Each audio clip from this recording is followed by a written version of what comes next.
2026, the 583rd day of the sex offender administration. The Supreme Court, in a 6-3 decision, allowed Trump to proceed with implementing an executive order he had signed which directed the U.S. Postal Service to help decide which voters should receive mail-in ballots. Article 1, Section 4 of the Constitution gives the states control over the times, places, and manner of holding elections. The Constitution only protects the when, where, and how we vote, so Trump can fuck with the what, why, and who, especially the who. Ontario Premier Doug Ford escalated his feud with Donald Trump on Monday, telling Trump to, quote, kiss my ass, close quote, adding, quote, I have a lot of real estate on my ass, so he has a lot of room to kiss my ass, close quote. As the U.S. and Canada spiraled deeper into a messy trade war, Trump responded, he had me at real estate.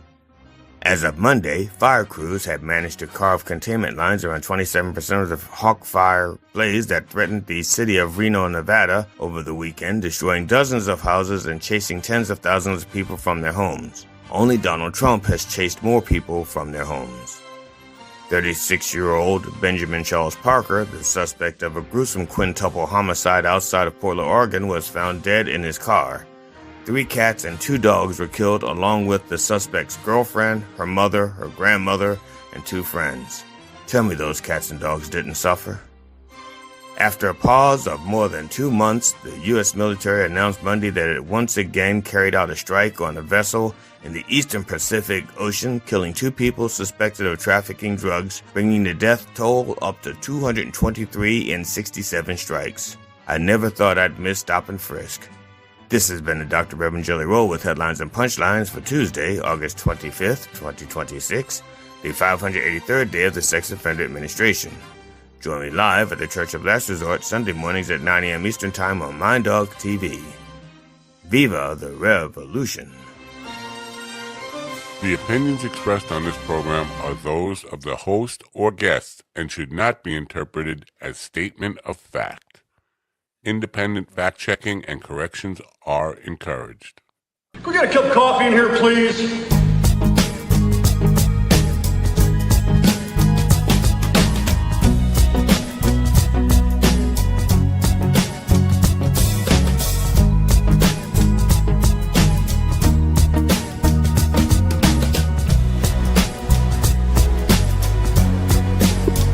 Hello.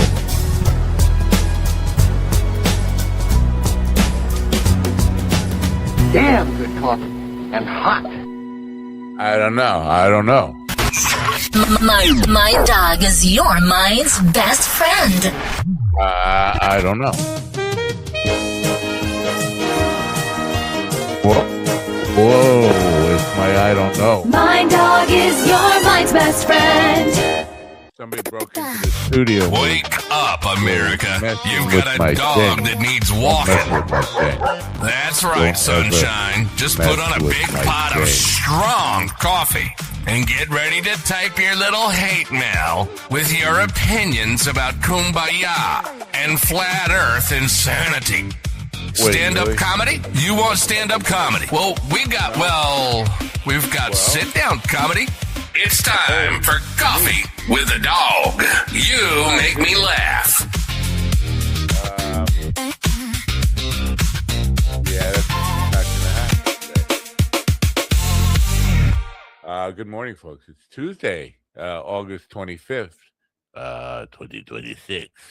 Happy birthday to my sister-in-law, Sandra Napo, but her real name, her previous name was Dee Michelle. Anyway, and she's no longer married to my brother, but she's still my sister-in-law, right?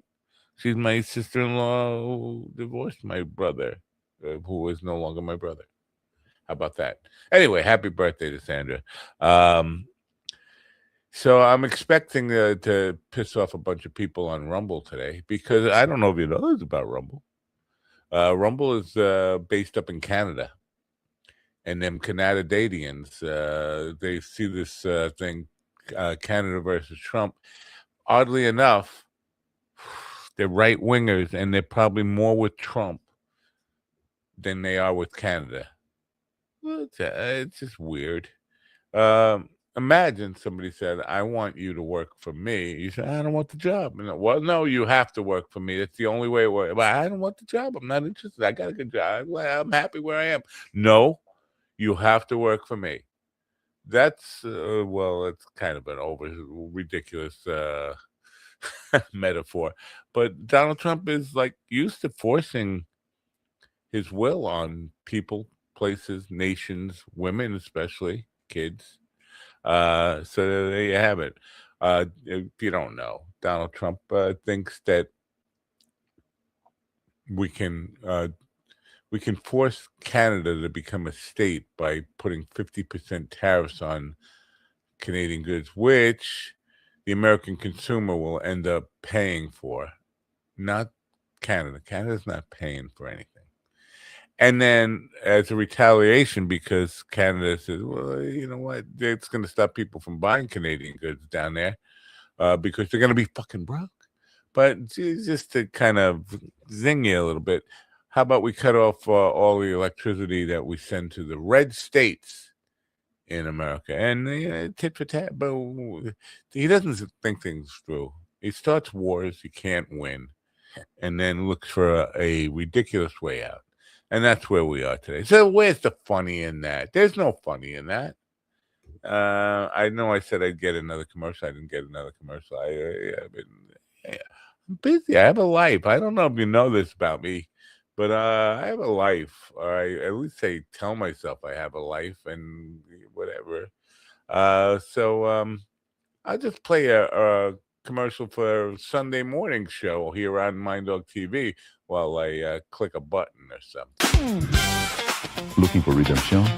Searching for meaning? Tried everything and don't know where to turn? Come to the Church of Last Resort Sundays at 9 a.m. Eastern on Mind Dog TV. The Church of Last Resort is where you go to have your prayers heard, your sins forgiven, and no matter what you believe, the Dr. Reverend Jelly Roll will be your guide to salvation. Yes, the Dr. Reverend Jelly Roll has also been called the Racy Reverend, the pervert pastor, the vile, vulgar vicar of vice, the sexy shepherd, the missionary man, the minister of mischief, the dirty deacon of doggy style, the freaky, frisky friar, the ass-man abbot, the colored cleric, the horny honorific, the booty-banging brother, the handsy high priest, the immature imam, the reach-around rabbi, the shameless shaman, Father Fistmas, the wicked I like to watch witness, the holy ho, the divine dominating dominee, the big shot bishop, the depraved preacher, the tickle me theologian, the minister of making love, the clergy of cunning conversation while eating coochie and that nasty N-word. Join in for a bump and a bottle and bring your friends and family. The Church of Last Resort, Sundays, 9 a.m. on Mind Dog TV. That's a nice logo. Isn't that a nice logo? Ladies and gentlemen, in the room with me now is a man who just loves to fire people. He's going to fire me today. GD Fenderson. Good morning, GD. Good morning, America. MindDogTV.com/merch. The place to go to get all your stuff that you can get. When you get the stuff that you can get it there. Because, when you get the stuff there, it makes Matt happy. And get something for his birthday. He's turning 100 and something. 100 and something. Yes. Oh, yeah. Good morning. Good morning, call from Manchester. You know what, Carl? Would you like to join us, Carl? I miss you, and we don't have any guests today. So if you want to join us, GD will send you a link. No, I could send you a link. I could do it on my own because I don't want to get fired by GD. But yeah. So you know what? This whole red state thing, we're going to turn off the. It's not good. It's not good. Because I live in technically what is a blue state, but there's a lot of red people here. If you know what I mean, but no, I don't mean Indians. And it's going to fire them up so that it will turn New York State to a red state. Do you see how that works? It will get them fired up. Do you see the pitfall in this strategy? Even though, tit for tat, it kind of kind of rooted on, but it's not a good thing. Do you disagree, or you agree, or you hate me? Am I fired? Please don't fire me. I need this paycheck. I'm not even listening. I'm trying to send Carl a link.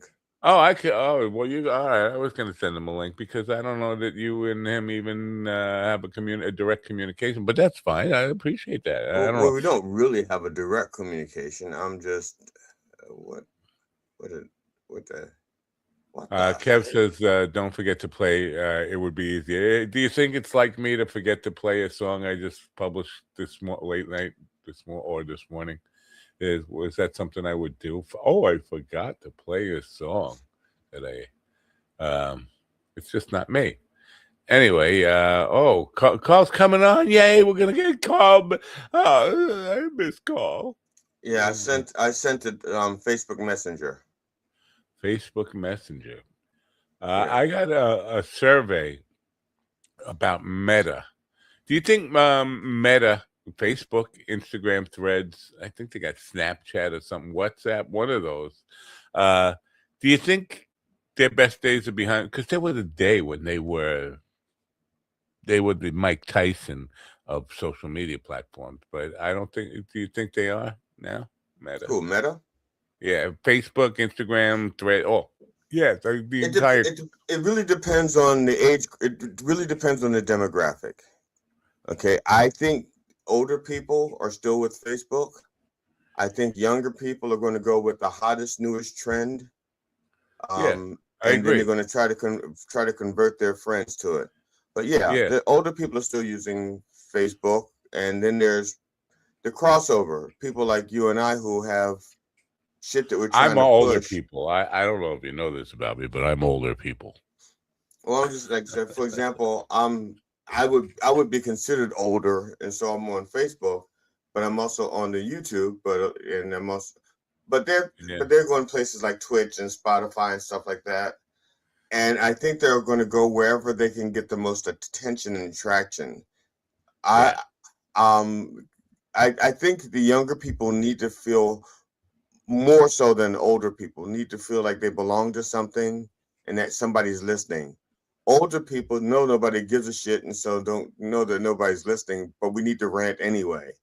So, which is why Facebook is fine. They don't need to, Yeah, curious about that is in this survey, because I was very negative on Meta, and I said why, and gave me a little chance to just write something. I said they fucking suck as far as customer service. If something goes wrong and they make a mistake, there is no recourse to get in touch with them and straighten it out. At least with like YouTube, sometimes you're at risk if they get pissed at you, even brought the subject up.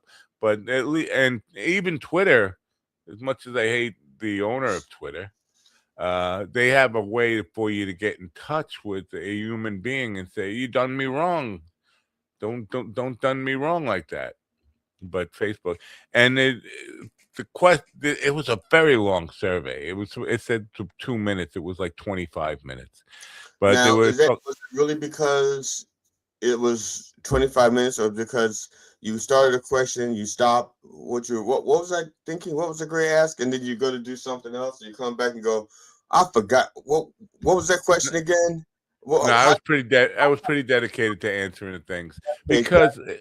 How did I answer that first question again? I changed my mind.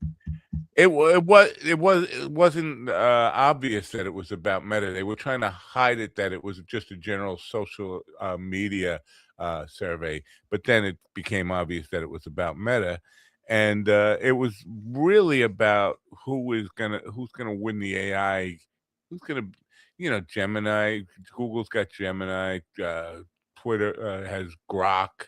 And they're like, well, where is Meta in this? Do you think they're a leader in AI?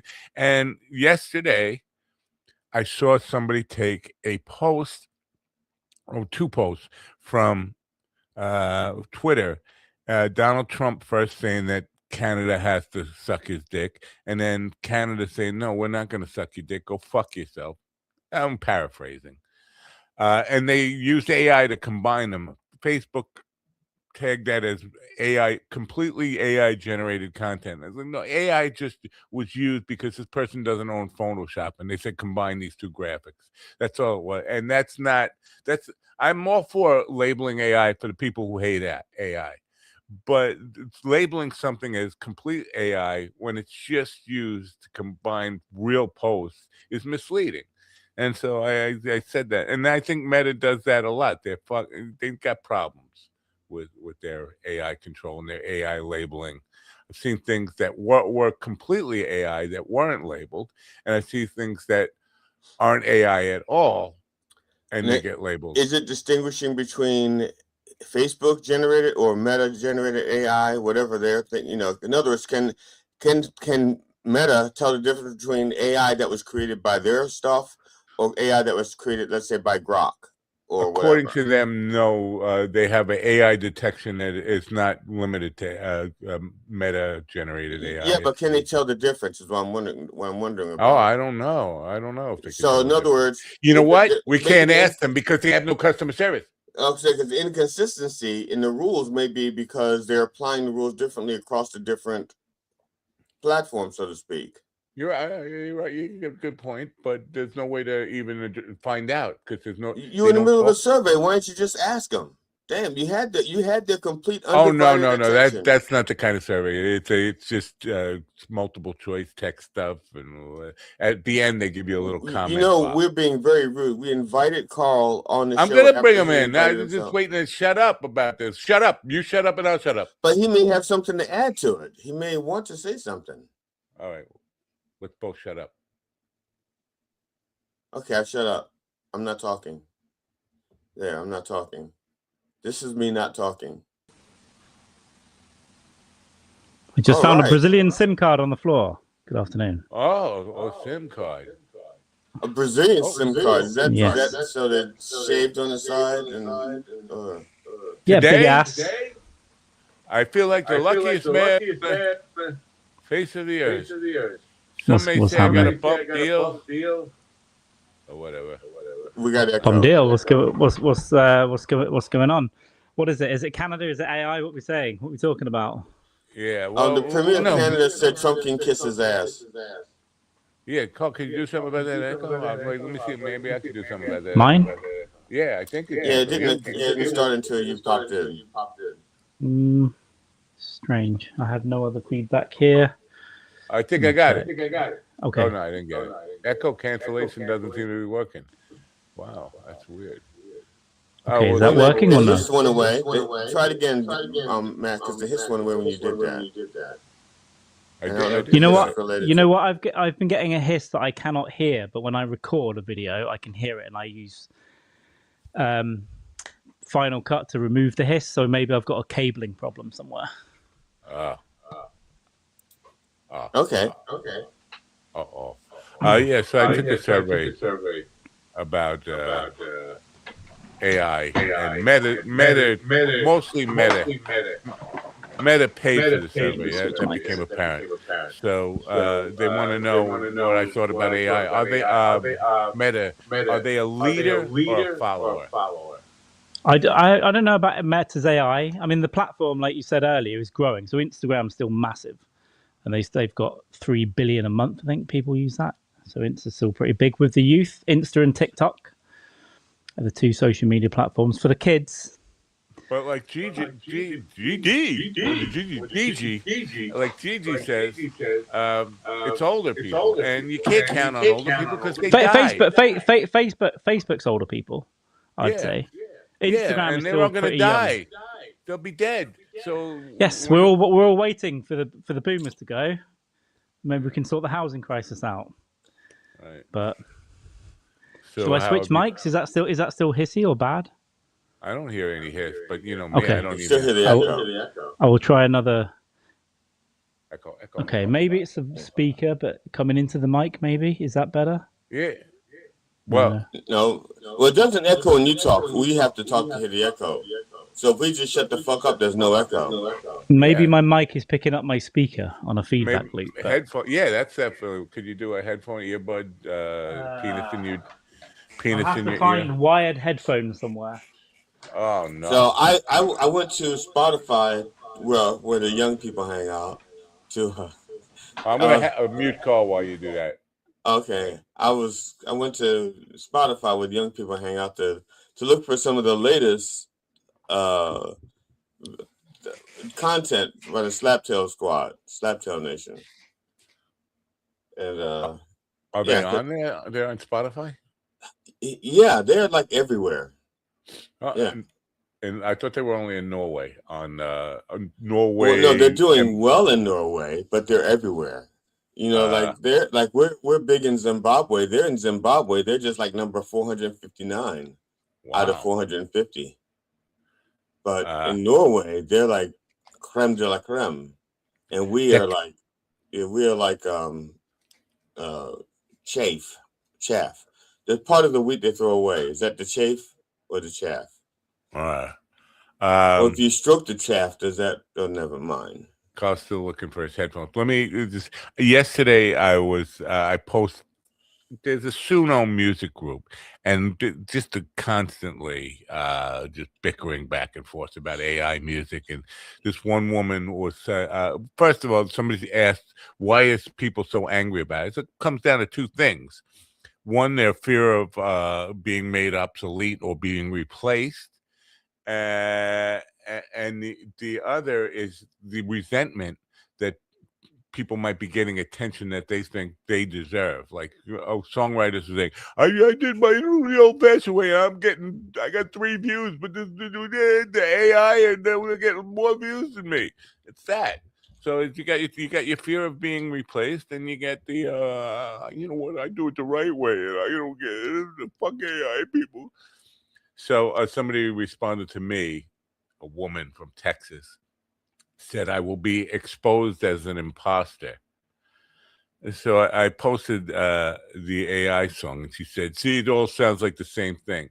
That's the point of that song. You know, if you have to explain the joke, it's probably not a good joke, but some people are just too stupid to get the joke. And I think that's the case with her. But I originally started by saying, go ahead, expose me, you dumb cunt. And the admin of that group declined that message. So I had to do a little more polite message. So, anyway. How polite? I said, well, I've been a working musician I'm retired from my music career, but I've had 3 careers in music. I did it for over 50 years, long before AI ever existed.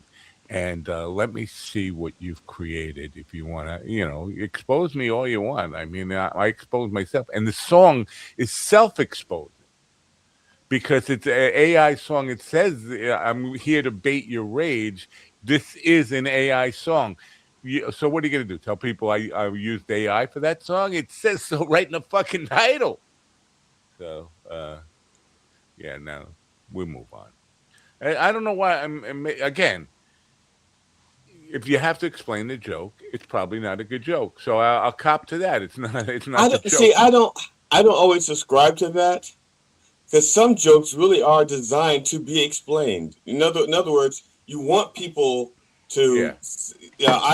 One of my favorite jokes that I do is sort of racist, and when the people that get it good, and people that don't get it, just sit there, and I know when I write it, I don't expect everyone to get it, and then some people say I don't get it, and then it gives me an opportunity to do a tag for the joke that I knew that half the people weren't going to get anyway, but I wrote the tag because I knew that. I hear it, and I think you make a good point about the exception there. If a joke was designed to be explained to stupid people, that's one thing. But if it's just overtly obvious what the joke should be to most people, I mean, and well, it could be a great joke, and it could be a great joke in England, but because of the syntax, we didn't get it, because they have, some words are used slightly differently there than here, like rubber. Properly. Okay. Like lift, rubber, pecker, fag, fanny. Like over there, they can say put a fag in, I see a guy with a fag in his mouth, and it means one thing, and that same joke in America would be like, we have he's a Republican? We have a food here. We have a food here called faggots. We have it. You can buy some faggots. Is it just eating a box of cigarettes? Because I had a doctor tell me that. No, it's a load of faggots. You can buy them here. It's a new Now, kind of slavery. Is it a brand name or is it like Bubble and Squeak, like anybody can make it? I think anyone can make it. I don't think it was patented. Yeah, and where would you go to buy these faggots? They're normally in like the frozen section of lesser known supermarkets these days, or maybe a butcher's in Wales. I think it's Welsh. It's a meatball, basically. I think. Speaking of so faggots. So it's a wait a minute. So you're saying the faggots are like little round meat, like a little little. You can hold them in your hand and. I think there's like 5 or 6 in a. So you can put like 5 or 6 faggots in your hand. You could do, and your mouth. Well, that sounds like a bukkake party. No, I don't know. Jake Lang and now what is the main ingredient of faggot? Is it like beef, pork, horse? Because you said it was Welsh, right? You know what? I've not eaten them. Have you not eaten a faggot? Don't you know? Only when I was a child. Here we go. So it's actually awful. It's like pig's liver, heart, and sometimes lungs. So it's like so it's pig. It's a pig with pork belly, shoulder, and sometimes bacon. Load of seasoning and stuff. So it's cheap, shitty, stodgy meat. So Heavy Kev, you're in New Zealand and you're kind of like England light, UK light. Do y'all have faggots in New Zealand? I thought in New Zealand was a criminal. They call them hobbit. They call them hobbits in New Zealand. Oh, okay. Frodo Baggins. It isn't like New Zealand, like I'm America. Glad you're like with me, Sam. Like the prisoners that escaped from, Britain just got like us Americans, the Mayflower. I think they were just bad people, right? They were criminals, and I think New Zealand and Australia were like criminal colonies. So just get rid of the riffraff. And then they decided, well, look, they're making money. We'll hold on to them. No, do I have my history? Australia for sure. To be honest, I don't. The only thing I know about New Zealand is that, I know a few things, but one of them that Lord of the Rings was filmed there, and they have Maoris. And New Zealand, I guess a Kiwi barmaid gave me MDMA once in a pub when she was working. Whoa! Look at that. I want to bring up a picture. If I can bring up a picture. Can I bring up a picture? Yes, I can. Speaking of faggots, because we were talking about faggots. This is a different kind of faggot altogether. This is Spider-Man. Yeah, he's the gayest of superheroes for sure. Yeah, but Spider-Man is beating the piss out of a guy named Jake Lang. Jake something? Jake Lang. He's the guy who organized the nigger march. Remember the nigger march thing? Right. And that's what this was. He incites riots all over the place, but he's also got the he's a stolen valor guy, claimed to be like a war hero. He has actually no service at all. But Spider-Man did not like him because it did not respect his freedom of speech and decided to beat the piss out of him till he was crying. And I think that's now because Jake Lang was arrested shortly after that. Because he incites riots. He doesn't. Yeah. It's not about the free speech is one thing. He was driving his car on the sidewalk toward the mob. We got to put Spider-Man in jail too, guys. It's not okay. I think they did. Right. I think Spider-Man got it. I don't think Spider-Man. Yeah, well, maybe I think he did. Well, I'm trying to think. I think there was something that said free Spider-Man. You can't be hitting people if you're upset, guys. We've got to have a civil society. Come on. Look, he could have pulled his tallywhacker out and webbed him. So I think he. I think officially this show has to come down on the position of nonviolent feedback towards free speech. Hate speech is free speech, and he should be allowed to say that. But you should be allowed to free speech says you're free from the government retaliating, not that you're free from the average person retaliating. Yeah, but that person retaliating should be put in jail. For hitting you you can't go beating people up. You can't hit people if you're upset. You can't. Although I say you can't go, I think it's worth getting arrested for, and I think Spider-Man was breaking the law, but I still love the fact that he did it. Yeah. But he got to go to jail for it. But if you promote vigilantism, right, you've got to accept it the other way as well. You've got to accept it towards the people that you like from the people that you hate too. I agree. I agree with you 100%. Except for, but no, I'm not saying sometimes it's. Listen, I'm not saying it's fucking great to see someone get punched in the mouth sometimes on a video. Yeah. It's satisfying. I just don't think you can. I don't think they have a prison that holds Spider-Man. That's all I'm saying. Why arrest him? They can't hold him. He's a superhero. Or he'll take off his mask and nobody won't know who he is. He'll just walk off as Peter Parker. They'll be like, "Whoa, what happened?" Exactly. For sure. What was his superpower? Spraying web at people? Well, no, he's super straight. No, he's super strong. He can climb walls, and he has very quick, very fast healing powers. He's got all the spider abilities, right, as well as the webs. Yeah. Depending on which Spider-Man, because some of them constructed a web thing from science, and another one had it like genetically in his wrists. Right. Now, the new Spider-Man, the Tom Holland one, just evolved to the point where he no longer needs his web shooters, that he's developing the organic web shooting. I believe so. But Heavy Kev, you know what? I didn't pay attention to that history. It was retired soldiers that came there after the India War. So after we invented the caste system in India and stole all their spices, we went to settle down in New Zealand like a hobbit. So I apologize for calling New Zealand a bunch of criminals. The U.S. is. Soldiers. Australia is in America. Yeah, war criminals. They're not regular criminals. They're war criminals. Military veterans are also criminals, but they just they're in a government uniform. So war criminals. It's fine. It's good. I tend to think anybody who left Britain when they were an empire is a criminal. Man, I don't know. Illegal immigrants. How about that? USA. Yeah. Okay, if you guys can excuse me for a moment. It is 66 degrees outside, and we still have the air conditioning on in the house. So I'm going to. GD Fenderson's blackface is melting. He needs to go and reapply it before we find. That's why I'm starting to suffer shrinkage here. It's 62 out, and we still have the air conditioning cooking in here. Really turning it out. So I got up. I was like, I'm fucking cold. I got to put on a sweatshirt. That's part of we being don't have old. aircon, so yeah. So it's part of being old. I don't know about that. I wouldn't know about getting old, man. Coming back to the superhero thing, is Batman considered a superhero because he doesn't have any superpowers? Well, he kind of is, but yeah, he's not. He doesn't have any superpowers. He's just rich and he's very well trained in martial arts and very smart. And very smart. So yeah, the classic Batman is more of a detective, right? That could also break your ribs. Yeah, very, very good. It's funny because he and the Riddler aren't that much different because Batman is really good at solving problems because of his detective skills, and the Riddler is good at solving problems because he's insane. The Riddler.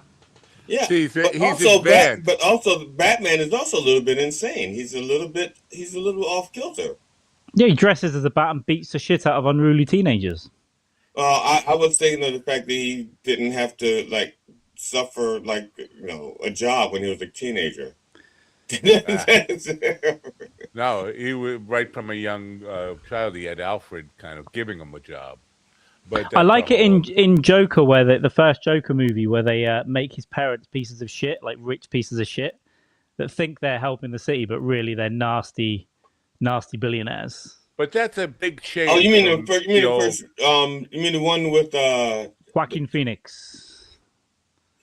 Okay, I didn't enjoy. I did not enjoy that movie so much. I don't even remember what they were saying about. I like the first one. It's kind of Taxi Driver with Joker in it. I didn't like it at all, and I really didn't like the second one. Let me just say he's a long way from the American television show of the 1960s Batman because he didn't have any training in martial arts. He didn't even know how to punch right? And he was not. Which a good one? fighter. You mean the Joker? Joker Batman, and Batman. Oh, I'll say because the Joker and the TV Joker could fight. I know. It was It was Batman. It was a camp comedy, that original series, and the movie's great. Yes, he gets bitten. He gets bitten by a shark, and he gets shark repellent out and sprays it on the shark. Yeah. It's phenomenal. What was the Joker in the TV show? What was his Caesar name? Romero. Caesar Romero. He's fantastic. Wow. That whole cast was great. That whole cast. So was you Frank know that show. Frank Gorshin was wonderful Yeah, we said I grew up on that as a kid. We had it over here. Oh. Early morning Saturdays. Go figure. Early morning Saturdays. That's where it belongs. Right? Yeah, we got a lot of American TV and series, even because when I was a kid, we only had 4 TV channels. Yeah. But we would get American shows. We would get American comedies, and we would get stuff like Batman. The Saturday was A-Team, Airwolf, all that shit. All we got from Britain was Monty Python. Not that that's not worth a lot. That was. Oh no, we got more. We got Doctor in the House. Is this? Let's see. Did you get like Benny Hill and stuff like that? Yeah, Benny Hill. Later on. David Allen. Yeah. Or was it David Allen? Was his name? Or was it something? Dave Allen. Dave Allen. Really? Yeah. I mean, I don't think he was as good as Benny Hill, but he was funny. Yeah. Yeah, but that was later on. That was like late 70s, early 80s, and then into that. But like the Doctor in the House was 70s. When I was a kid in the 90s, we got like Roseanne and Married with Children and stuff like that. Smoking Hot Car Woman on Matt West Batman? Catwoman, he means. But Matt West. Adam West. So there we go. And Adam West, I believe, maybe we should fact check this. I think he went on to have a kind of softcore porn career after Batman. Yeah, that was on Family Guy. Yeah. He did the voice on Family Guy. He was the mayor. Yeah, Catwoman was phenomenal. Who played her? Julie Newmar. There was Julie Newmar. Right? Was one. Wow. There was also Meredith. I forget. Meredith. Something Meredith. Yeah. I think they had 2 or 3. Yeah, I think they had 2 or 3 Catwoman. And then there was Eartha Kitt. I'm gonna have to say that Michelle Pfeiffer in Batman Returns was, as a young child, I think I was in love with her. Yeah, Michelle Pfeiffer. What happened to her? She was like one of those actresses like that were so big they were in demand. It's called getting older in Hollywood, and then Hollywood go fuck yourself for getting a younger one. Yeah, that's it. Yeah. Now, Anne Hathaway was my favorite Catwoman. I just liked her attitude and her her voice. I didn't like her in that movie initially, but now I do. And since then, I've grown to appreciate Anne Hathaway. She's got some great movies out there. She's talented. She's very talented. Yeah. She's a very good singer. She's very talented. Sure. But I'm going to go and watch an episode of Batman later with this Julie Newmar. No, fantastic. If I could still jerk off, I would consider Anne Hathaway jerk off material. That's nice of you. Should we write her fan club? Did you see the movie? The movie with Steve Carell, the Get Smart movie with Steve Carell and Anne Hathaway. Oh no! Yeah, I saw the original Get Smart had a movie that came out in the 90s or something with an older Don Adams and with Barbara Feldon. Right before the chief offed himself. Sorry, YouTube. I didn't mean to say it, but yes. But the Steve Carell one was good, and Anne Hathaway. I think it's good. Okay, yeah. I think the Steve Carell one is good. Okay, for what it is, I think it's good. I have this thing in me that says, "Why can't you fucking people come up with something new? Why do you have to fuck with the good old stuff?" But I enjoyed Anne Hathaway's portrayal of Barbara Feldon of 99 way more than I enjoyed Steve Carell's portrayal of 86. That was a good run of movies. That's the one that I didn't see. But also, do you remember they remade Charlie's Angels with Bill Murray and Drew Barrymore and stuff like that as well? Yeah. It's like, why? Stop it. Speaking of Barbara's in 99, Barbara Eden turned 99 yesterday. And she was on Twitter. And I believe it was really her posting a couple of things. She was posting a memorial to Shelley Fabre's. To everybody she knows because she's 99. Sorry, everyone else I ever known was dead. Sorry, my daughter's dead. Yes, everybody. I'm to that point. I'm only going to be 67. Sorry, my grandkids are dead. Man, my grandchild was 54 and had a heart attack. Everyone I know is dead. So here's to me. He suck being 100. Here's to a lonely life. There's nothing in here. Maybe listen. I didn't fantasize it. Was your Mandingo effect? Yeah. Well, I don't. There's nothing in the Wikipedia about Adam West ever doing any softcore porn. I thought there was, and Judy said it was a Family Guy thing, so maybe it was just Family Guy. Mayor Adam West is all over this Wikipedia stuff. But nothing about early roles. I don't know. I'm sorry. Didn't Dick Grayson, the guy who played Robin, die in a Burt Ward? Burt Ward, didn't he die in a bad way or something? I hope so. I'm sorry. It's like, yeah, he did die in a bad way. It was like, I'm surprised that bad way is not Bruce Lee killing him. Bruce Lee was Kato on the Green Hornet. And the Green Hornet and Batman did a little, and Bruce Lee as Kato had to fight Robin, and he's like, "This kid can't fight." But he was pissed off that America was under the impression that that was an equal fight. He just really wanted to. And Dick Grayson had in the script, Robin won the fight. And that just pissed Bruce Lee off completely. So I'm surprised that's not. Well, Bruce Lee probably gave him hit him in the head, and he died. Burt Ward probably died of a hemorrhage many years later because it was. No, I got that wrong. He was still alive when Adam West died, so I don't know who told me that. I read something recently that he died in a car accident or something. It's not true. He blew his mind out in a car. Yeah, there's nothing about that. I fucking dream. It's weird. I'm a weird dude. We're just willfully spreading misinformation. It's fine. Burt Ward's dead. Adam West did porn. Who cares? Yeah. Well, Adam West. Sandy Hook. But no. he's dead since 2017. So. Well, welcome to the dark side, Slaptail. He's on. He left Twitch to come to the UBTube. Switch to YouTube. I blame Vermont. Why? Oh, I just watched.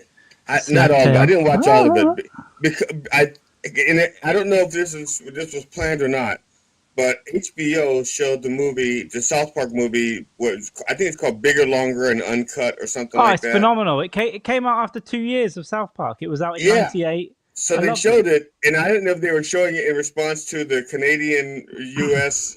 Tariff thing. Blame Canada. Yeah, blame Canada. But phenomenal. I mean, that has got so many. I really admire. Trey Parker, was it Trey Parker and Matt Stone? They really are talented. I'm sitting there. I'm blown away. Sometimes I go. Yeah, go ahead. I haven't watched new South Park in honestly 12 years, and I know from what I hear it's been consistently good.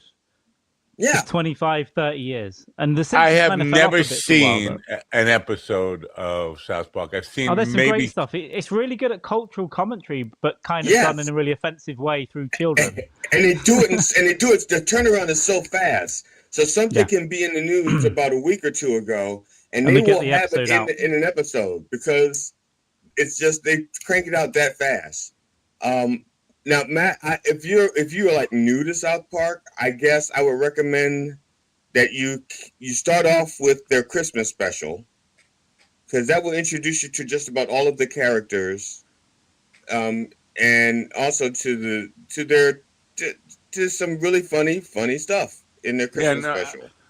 People have been big fans of this and explained a bit they saw on it, and there's one Jesus where and Santa Claus having a fight and stuff. So the classic Cartman episode, you've got where he becomes a preacher, is great. You've got where he becomes literally Hitler because he and he goes after the ginger kids. Yeah, wow. It's pretty cool. It's really, literally really Hitler was Donovan. Remember Donovan, who used to be on the Stanhope? Literally Hitler. That was his. Literally Hitler was his whatever. I didn't know. Larry Hitler. I'm gonna have to look it up. I like Hitler stuff. They had they have Jimmy and Timmy. Cripple fight. They had a cripple fight one day too. Yeah, cripple fight. That's right. There's also Scott Tenorman Must Die, where Cartman has a rivalry and he ends up killing the kid's parents and feeding them to him in mincemeat. Wow. Yeah, there's also the fish sticks episode with Kanye West. And all that stuff is years old, by the way. There's so much new stuff. They also did a live show for their 25th anniversary at, is it Red Rocks in Denver? The outdoor arena. They did a live show there. So they're really good musicians and singers as well. They did all the songs live. It's really, really good. Wow. When I see there's some people out there, when I see them together, I get envious because I don't have a friend like that. You know, I get envious of people who have those kinds of close friends that they can do stuff like that for years and years. That friend for you, no? No, we don't get together and play instruments. We don't write stuff together. No, we don't. You know, so I tried. That wasn't you here last night. No, I tried to write stuff with you and Steven and Ron and you. Okay, I give you some credit. You did try to execute it the way I tried to write it, the way I wrote it, but Steven and Ron just shit on it, so we never got the sketch off the ground. We was trying to write a sketch for the show, and Steven and Ron was like, "Oh, we're better comedians than you. Fuck you. We're funny." You know, they didn't say it, but they acted. You could tell by their attitude. They didn't give a shit about what I wrote. I saw a post from Stevie this morning. He's got a poster out where he's pitching his motivational speaking thing. I'm not sure how you start a career in that, because you start with TED Talks if they'll have you, but TED Talks won't have you until you've actually done like live. No, you just need to convince 50 people online to sign up, and then you just sell them tickets, and then you gradually grow. They used to have an organization, Toastmasters. Toastmasters was where you go to practice your speaking stuff and all that stuff, and you build your audience. Because I know a guy that he hired EPM Studios, who I used to work for, to try to boost his career. He's been at it for like 10 years now, and he's still like, if he's giving a speech for 12 people, that's a lot. It's very competitive business. I don't know about motivation. But it is probably less competitive than stand-up. I'm not sure about that. And you're more likely to convince people to get on board with that than you are stand-up. Most people don't want to see comedy. Most comedians just perform. I heard a quote the other day. Comedians just perform for drunks eating chicken wings. You're distracting them from eating their chicken wings. They don't know what's going on. Yeah. There are a little monkey dance, little clown dance. People who don't follow stand-up comedy at all don't even know the big names. They don't even know Shane Gillis. Most comedians don't know the big names these days. Yeah. We're too self-absorbed. Yeah. Most young comics haven't got a clue who anyone is. They don't care. Maybe 3 or 4 people they've seen on TV. Have you caught any wind of... Oh, I'm sorry if you caught wind. Yeah, I have. It's bad. Bert Kreischer is having a meltdown, a jealousy meltdown over Shane Gillis getting the Guinness Book of World Records for his biggest comedy and longest, I think, set ever. And he's like trying to plot, at least on 2 dogs and 2 asses and 1 fat guy, or whatever the name of it is. How long was Shane Gillis's thing? I don't know how long it was, but he got in Guinness for selling out 70, more than 75,000. It might have been 80,000. And how long was Shane? I'm gonna Google it. But Bert Kreischer is having a major jealousy meltdown over it, and he's not letting it go. And it's like his own staff, whatever producers or whoever put two bears and 1 asshole together, they set him up with a fake award from Guinness Book. Now, Guinness doesn't just come to your door. You have to pay Guinness to give you an award. For the most part, yeah. But he was believing it, and he was like, "Oh, I got this for The Machine is the most told story in comedy ever." No, Guinness didn't do that. You're being played for a fool by your own fucking people, stupid. I'm sorry. I have to write a letter because I have not received my reward for the other worst comedy special ever. The even worse comedy special of all time. I didn't get my reward, my trophy for the even worst comedy special of all time. God damn it! It's not fair. I know. I got my worst comedy special of all time, but I didn't get the even worst comedy of all time. I want my trophy. Damn it! I saw a comedian that I'm not going to say his name, but I know him. He's fairly new, but he did a show in Edinburgh, which is brave anyway, doing that after doing comedy for 3 years. You're going to take your hour to Edinburgh. He he bailed because no one was watching his show and they were walking out. And then he tried to rename his show and do another one, but the festival wouldn't let him. They're like, no, we're not letting you do that. And then he's done this big sympathy thing online. Comedy's just about who you know. It's not fair. People complaining that it's hard after like 2 or 3 years without realizing that it takes 10 years to get good, really, on average. And then you'll maybe see where you can go. People want things too quickly. They get upset now if it's difficult. But he's got some sympathy spots now, good sympathy spots out of it. But most people are telling him to shut the fuck up. But apparently I have it backwards. And since we have some comedians in the audience there, nobody called me out on it. Shane Gillis got in the Guinness Book of World Records for the shortest set in a major production. 35 minutes was this set.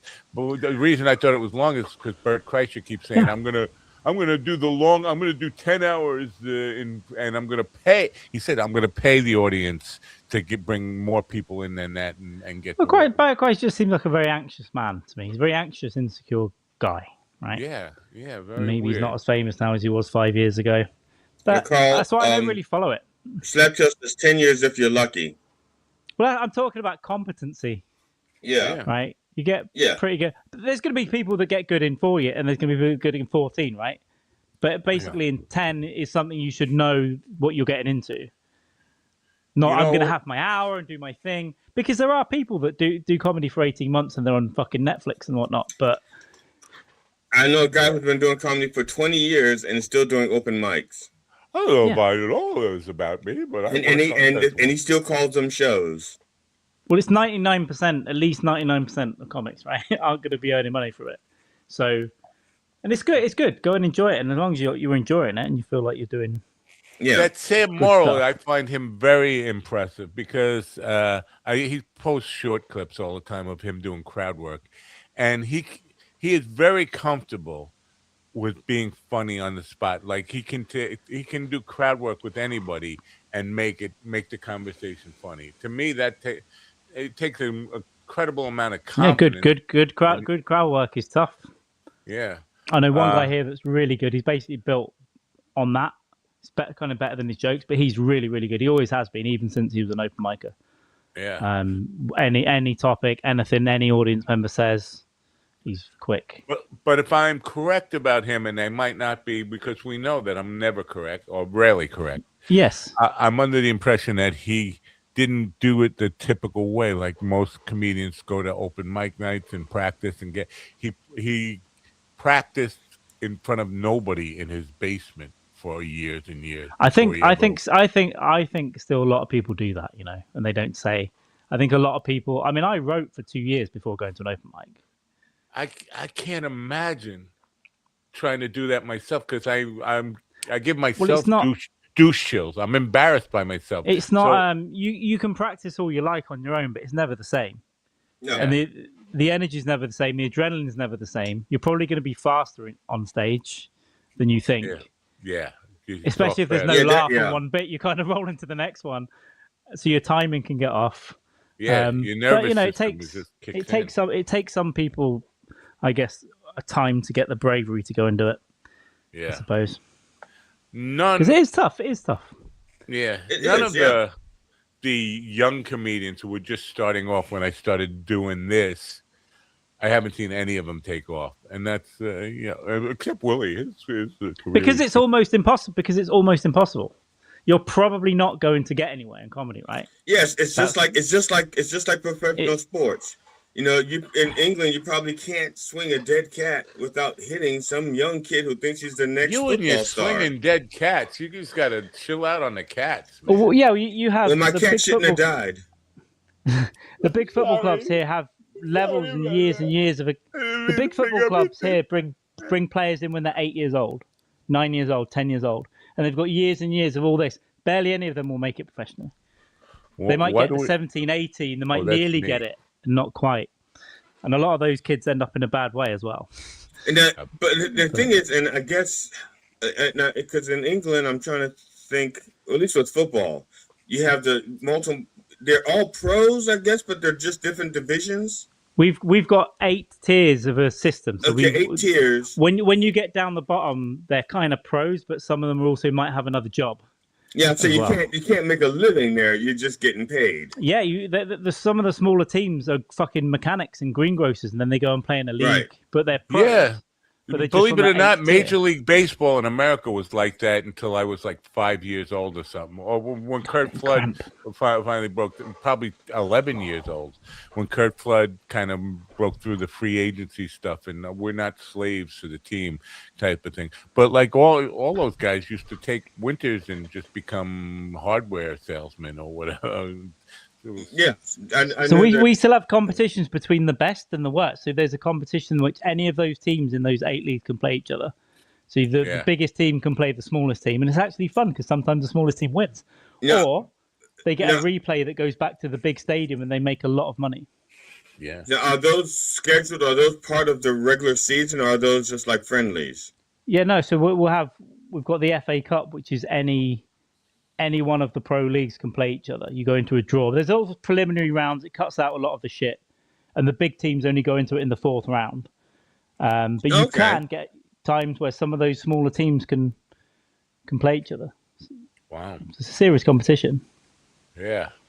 So I have a crazy day today. I got to go teach a art class and then go straight from the art class to a VA show for, a music show. And then go straight from there to a restaurant where I'll be performing tonight. So I'm doing like 3 shows in a day. There we go. It's like the old days. I don't know if you know this, but I'm old. Yes.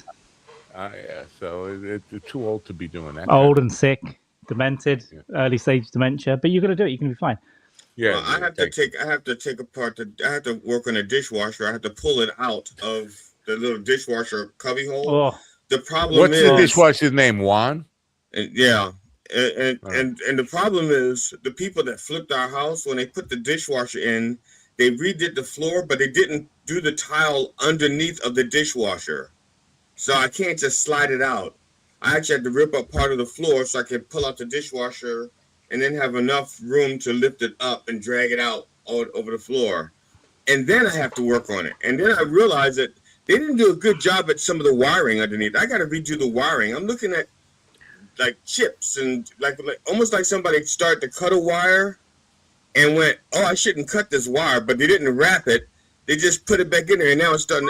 It's at 90 degrees. It's just barely hanging in at 90 degrees. So now I should have put you to work here when you were here last night. We were jamming. We had a little jam session here at the house. GD was here. I should have put you to work on my dishwasher. So now I have to fix that, and then once I get that done, I still have to paint the doors, the exterior doors for the patio, and then also paint the front doors and a wall because I hated doing this. I called myself fixing a couple of spots on the wall, and the paint I grabbed the wrong paint. I have ceiling paint and I have wall paint. The ceiling paint is semi-gloss. The wall paint is flat, and I took a little thing of the brush, and I said, "There you go." I said, "That doesn't quite look right. It probably just needs to dry." And it did dry, and it dried semi-gloss. Very nice. Slaptail, how are you feeling about this, Slaptail? Are you down with this? Huge wall that is like it's a cathedral ceiling, so it's like 20 feet. So I'm going to try to just touch up those 2 spots. I'm going to try to sand the floor, and then paint it over with the regular flat paint, so I don't have to paint the whole wall because it's rough. I have a lot of shit to do. A lot of shit to do. Household shit. Yeah, my plans aren't too great. I need to do some admin, right? And then I'm thinking I'm going to have some drinks today. It's been a while. I'm going to have some drinks. I think I'm going to have also. What are you drinking? I'm drinking Stella Artois. I've got nothing in the house. I'm going to go and buy some beer, and then I'm going to go to a bar. But I'm going to have some beers at home first. I was going to go halfway through the show, but this will probably be the bar that you're going to, did they serve faggots there or no? No, they they can't refuse to serve them on that basis. Okay, like a law. But you still work Carl? You know, you work. Do you work every day? Oh, you work from home. You don't go anywhere. I work. No, I've been working from home for many, many, many years, which is great. Wow. So I'm able to earn money to do things, but I'm trying to change where I'm working at the moment. I'm waiting on to hear if that's going to be possible, and if it is, so you're still a young man, and you work. You kind of have liberty and time. Why aren't you just going out and like performing more? Why aren't you married? Because I kind of went off comedy a little bit. I didn't do many shows last year, but every one I did, I loved. I loved every single one, which is rare. And then I took the winter off, and then I was like, I don't want to do it right now. But now, because in the summer here, it kind of quietens down as well, because a lot of people go to Edinburgh and fuck around. But now I'm thinking, I just want to come back with all new everything. So I need some time. All new everything, all new material. Wow. Unless I'm bombing, and then I'm going to pull out all the old shit. Remember this from 2 years ago? But I'll be doing a lot more coming up, and hopefully a festival next year. So I've been through this on here before. I don't like hearing about comedy. I don't really want to talk to comedians. But I'll go and do it, and that's it. No, I'm about to adventure into some new places that I have not gone to before, and they're run by people who hate me, but I'm going to go anyway. I don't run it. Oh, I'm sorry. Yeah. So there's a relatively new club, and it's funny. There are people who have opened for me at other places, and they're headlining at this place. Always the guy hates me. The guy hates me though. He absolutely hates me. And I'm still listening. Don't make him a bad guy. I am listening. No, I didn't say he was a bad guy. I'm just saying I can relate to him. So like him a little. But now he owns his own club, and I'm going to go there to do one of the open mics. I just want to check out the venue, check out the club. I'm looking for a new sponsor because of your the tale about home improvement, because it seems like you are the handyman guy, which most of us never appreciated enough about you, that you are tool time guy. So I'm looking for sponsors. We do have a new sponsor, and here it is with no audio on it. What happened to the audio, kid? Did I blank out the audio because I'm dumb? Yes. Well, anyway, in the next space, your car or camera backup thing, they're on new. Are they supposed to be one of our sponsors with no sound? Yeah, they tried to be, but now they have no. So I got to bounce them. You're bounced. We don't need sponsors with no sound. Now, did they send like a thing for us to do a voiceover? So like Steven, Willie can do the voiceover, be like, next space. Next space looks like a dildo, but buy it anyway. They may have intended to do that, but that's not in the email. So, they just want you to put up a very quiet picture up on screen. I don't think that's good marketing, is it? Yeah, no, I don't think so either. But yeah, we do need a home improvement. We need a home improvement. What do we have? Comment. GD says a lot of people. I can't read that. Says a lot of Carl. I don't know if you know this about me, but I'm blind in one eye. A lot of people seem to hate GD. What's the common denominator in all these relationships? Yeah, I know people like it too, Slaptail. They're always complaining about everyone else. Like, are you sure? I don't know. People hate me too. Although she's not here today, she might have gone in search of sunshine. Anne seems to really enjoy GD, so there's one. Yeah, but notice Anne is not a comedian. Snow Bunny. Yeah, she's not a comedian. See, when I say somebody hates me, they're usually other comedians, and and quite often I can go back to the moment when I found out or why they hate me. I can go back, but sometimes I have no idea. I have a feeling. I've always had a feeling that most hate me, and some probably do. But I think a lot of it is also in my head, and it's also because I realize I do have a bitch face, and most of the time I'm in a comedy place like this.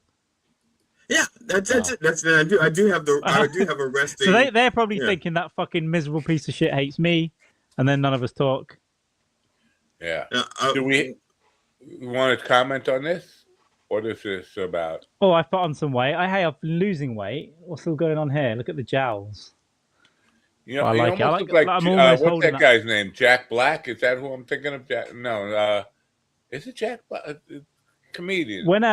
When Stanhope first saw me on a Zoom call, he called me a fat Jim Jeffries. And I was like, come on First now. of all, I'd fight him for that. I'd have to fight him. Yeah. First of all, you would usually get angry at the accent because the Australian and British are not the same accent. Yeah, but to Americans they are, so. Especially to weird little Americans with lumpy heads that live near the border in the desert. You know, they don't have a lot of contact with people, do they? Oh. I would say let's take that one down because I think that's going to get us demonized or demonetized or something. What about it? What about demonized? What about it?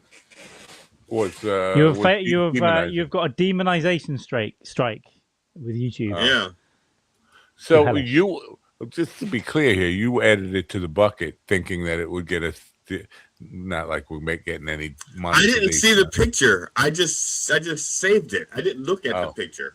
I'm looking at that's kind of the Matt posting strategy. Don't even look at it. Just I'm looking at a little thumbnail, you know. Yeah. So I'm looking at something like this big, and I save it, you know, and then I don't see it in full size until I put it there on the screen.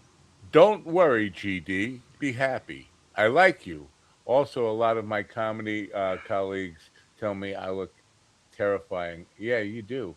Or that people assume I am law enforcement. Yeah, that too. Yeah, but you're former military, which is only like a half a step away from law enforcement. It's the same brain defect.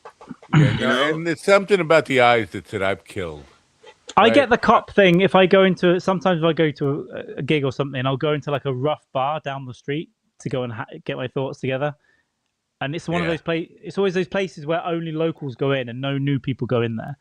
So I think I get the cop thing as well. I think I'm in there interrupting cocaine deals. Back when I was in my early 50s, I'll sell them to the other comedians. I got a lawyer tell me, "You a police officer?" Like, no, ma'am. I'm a rock star. Reed, no, you're not. What's your name? So I said, Lou Reed. And she made her receptionist look it up. And, Lou Reed's dead. Told you. You should have gone, woo. Boogie. I've seen you stick things in your pussy. Woo. Wow, sweet Jane. Lou Reed. Yeah, he's another person on that list of top whatever of all time. I like. He had a couple of good songs. Listen, "Sweet Jane." What was just "Walk on the Wild Side"? "Walk on the Wild Side" was a good song. Yeah, because all the colored girls go do. Yeah, so I mean, if you're just gonna call people who had 3 or 4 good songs, Perfect Day. Yeah, but the thing is, I don't know. I kind of disagree because people say this about bands that had one album or like two big hits, like. Yeah, they did, and everyone still fucking talks about it 70 years later. Oh. So that's probably a better career than most bands that have put out like 10 albums. I know it's a better career than I had as a musician. Yeah. Milli Vanilli had a better career than I had. That's yes. So there's that. Vanilla Ice. Rick Beato and the Professor of Rock were having a discussion about music, and Rick Beato asked the Professor of Rock the most unappreciated or underrated albums or bands, and he said Boston, right? That was the first thing he came up with. And listen, I know Boston gets a lot of hate, but that first album had like fucking 10 hits on it, and people... Yeah. Oh, I mean, come on, More Than a Feeling... I mean, I only know most of these from like Guitar Hero. Yeah. But just More Than a Feeling. It's a classic. Yeah. I understand what you mean about underrated. To me, everybody knew the fuck Boston was. What killed Boston. It's not that they were underrated. It's that it took them 20 years to do a second album. That's what killed them. The second album, of course, it'd be almost impossible. Was that 86? That second album. If they had done the second album like 2 years later, it wouldn't have been so bad. But because people waited so long, they were waiting for the first album on steroids, and they didn't get that. That's maybe you're right, but I think that second album, even if it came out the next day, it just did not. It'd be impossible. But it would have been a different album, most likely, right? The songs would have been different. They would have just got it out. There's been bands like Guns N' Roses, and they had 3 albums in 5 years, and then they took 16 years to put out the next album. The whole band had dissipated by that point. Yeah, because it was too perfectionist. And if you're a real fan and you're waiting for all this, you're disappointed because you're like, so I don't. So and I think for the most part, when bands overthink an album and it goes on for years and years, it's never as good. Because what made the first one great, they were just playing it in a garage somewhere. And these are songs, we'll put these out. If you get on the roll and put the second one out, they're probably having fun too. You're writing together, yeah. So those first 2 albums are normally the best from most bands' catalogs, and then you're going to get diminishing returns. They get money. They're not hanging around as much.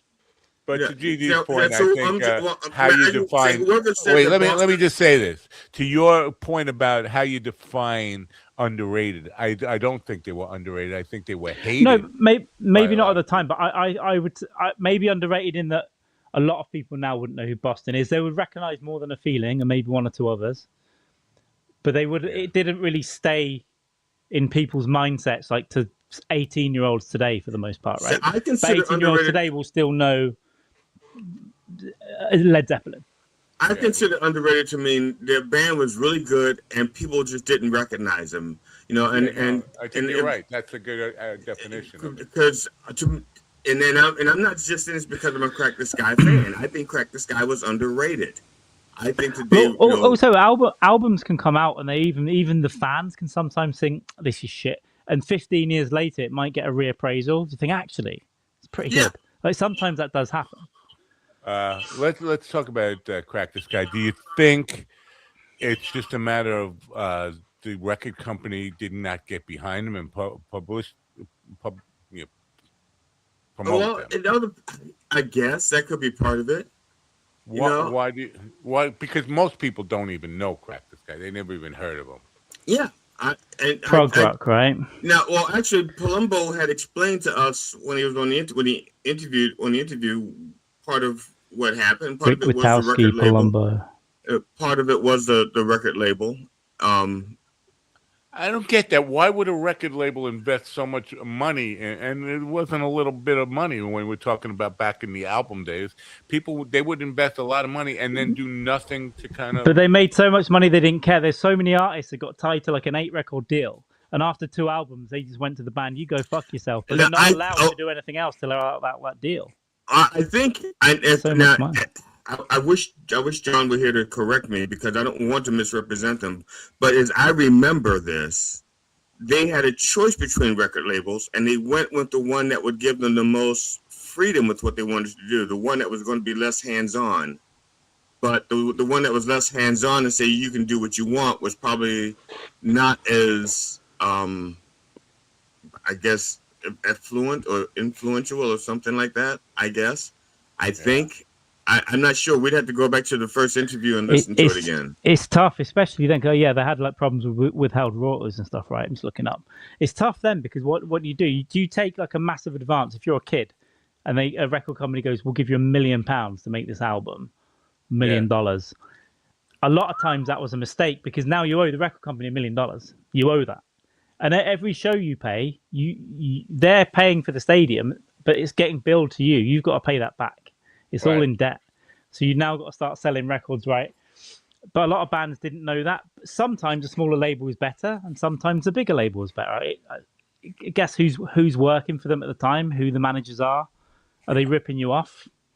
Yeah. A lot of that advance went to cocaine. I'm sorry. I didn't know I was supposed to spend that on other things. Yeah, because you're giving kids too much money, and they're like, fuck this. Yeah, we'll spend $200,000 on the album and $800,000 on jets and whatever they want to do. Because I like the illusion of the rock star life, but I think in the 90s here, if you got like a $300,000 advance, you made about £1 per album. So say the album was 15, the band will make £1, and now that's split between the band, so 20p each, and the songwriter might get 35 or whatever it is. But you've still got to sell. Now you've got to sell 250,000 before you break even with a record company. Yeah. Now I was back in the 70s. So actually, to this day, the band is dead. The band is gone. Sensation Alex Harvey Band. But I was a huge fan of theirs back in the day. But even in their most popular. I think they only sold like 100,000 albums in the U.S. every, whenever they got an album out, and I think they had like 10 albums or something, and that's not counting the one or two they did after Alex Harvey died. They did under the name SAHB without Alex. I read a story about Brian Epstein being angry, forcing the Beatles to put out a single because it had been 4 months since they had released an album, and we got to put something out. Like, why? Boy, the days have changed because 4 months is too long to not have a release. And now I think people are more especially if you're four guys. Well, singles don't really exist. Singles don't really exist anymore. So what they do now is like they'll put out 3 songs every 3 weeks and then put out the album. That's why I see a lot of artists happening anyway over here. Yeah. They'll just because people they're not really buying singles anymore. They're just streaming them. So the songs they were working on Sgt. Pepper at the time. They had just finished like touring, and they were never going to tour again. They were just going to become a studio band, and they were working on Sgt. Pepper's. And Brian Epstein forced them to release a single, meaning that the songs on that single, well, A side and B side, would not be on the album. And because there was a law in Britain at the time that you couldn't make people pay twice for the same thing. So if they bought the single, then the album had to be free. They couldn't have. That was weird. Yeah, it was weird. But the 2 songs were Strawberry Fields Forever and Penny Lane. The 2 best songs that would have been on the album were not on the album. So, okay. Yeah. Because I only grew up on the Beatles on the best ofs. I had the blue and the red best ofs, right? Yeah. So I never really heard. But it's great. I'm glad I had that education. My parents had them in the house. I love. I didn't know that about the albums. The red and the blue albums. Yeah. Best of. Yeah, those were good. They're fantastic. Yeah. What do we got? A new picture? We have 2 new pictures. Come on, show us our pictures. I can't. I don't know if you noticed. Master. They call me the Grout Master. Fill in the cracks. And I got ceiling white. We don't cut corners. We paint them. A man crew. 3-man crew? Is that what it says? We could do it. Come on. I could come to New York. We can do it. We can set up a business for 3 months. It looks like you're taking a shit on GD's shoe. I probably am.